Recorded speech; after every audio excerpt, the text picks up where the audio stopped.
Okay, so we're going to be making cast iron eggplant here at the log cabin, which we had to pack everything in 1.5 miles. So it's going to be a little bit rustic. But you need, obviously, eggplant, and you got to have a lot of olive oil, some pasta sauce, some cheese, eggs, milk. I like Kalamata olives, and then breadcrumbs. So we're going to have to start with some onions and garlic, and so chop up a few of those. Probably enough. And then the garlic, and we're going to dice all this stuff. And I'll finish doing that in a bit. And then likewise, you need the breadcrumbs, and this is just, it's a baguette actually that we brought in and then dried out at the stove. And you just roll it down until it's loose.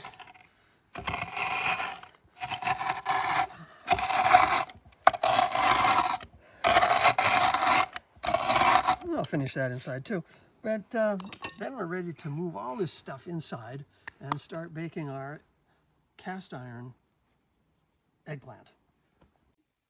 So we've moved inside the log cabin. We've got this cast iron stove and cast iron skillet, which is why I call it cast iron eggplant.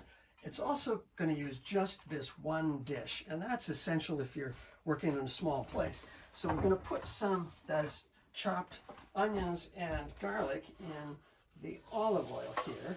Ooh, not enough olive oil. You need a lot, really. So give it an extra coup de grace. A coup de grease, I guess. And now it's time to check the fire. And this is critical if you're working on a wood stove. Ooh, we need more wood in there because we're going to have to bake this after cooking it. So we set this up like that and start popping in the right size wood. Not too big, not too small. And it's going to be enough to bake this eggplant after we get it cooked. All right. Now that is cooking away. It's time to deal with the eggplant itself.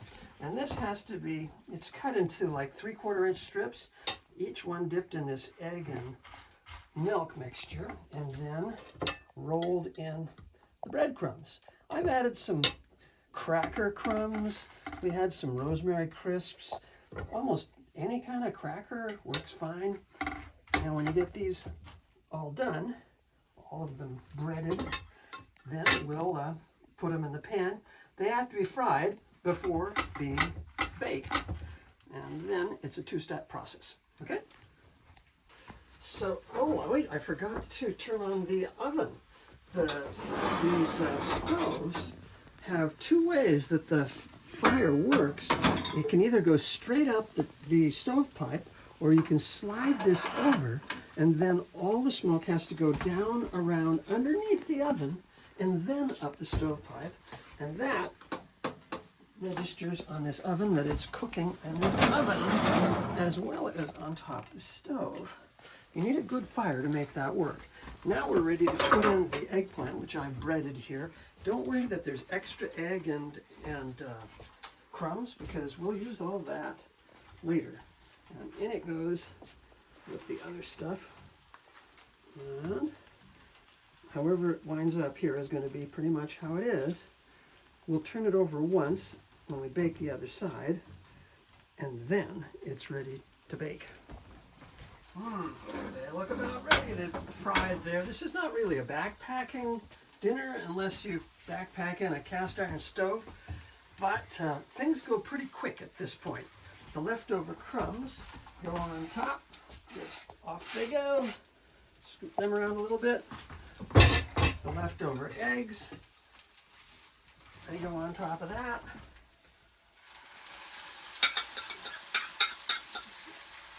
Come on in here and take a better look. And then, a few of the spices. I like a little bit of oregano and a little bit of thyme. And the Kalamata olives, they've been chopped up.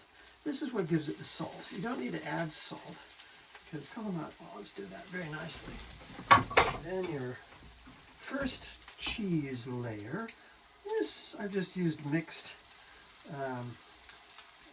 Mexican cheeses, shredded already. And now the sauce. And this, I just used a pasta sauce. It goes over the whole thing like that. So, shake that around a little bit.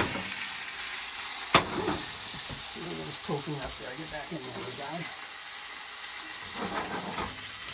And then the Parmesan, which gives this otherwise, this name is eggplant Parmesan. But I think the cast iron is a more important ingredient here, because you wind up eating some of that a little bit every time you have a dish in a cast iron. And that actually does provide iron for you. And now, poof, in it goes to the oven. And that's the cool thing here, is that the cast iron pan will fit on top of the stove and boom, in the oven. We just leave it in there for 20 minutes until it bubbles, and we're ready for dinner. Okay, it's time to try. See what has happened in this stove. Oh, it is bubbling. Oh, it's pretty good. Let's take it out and have a picnic.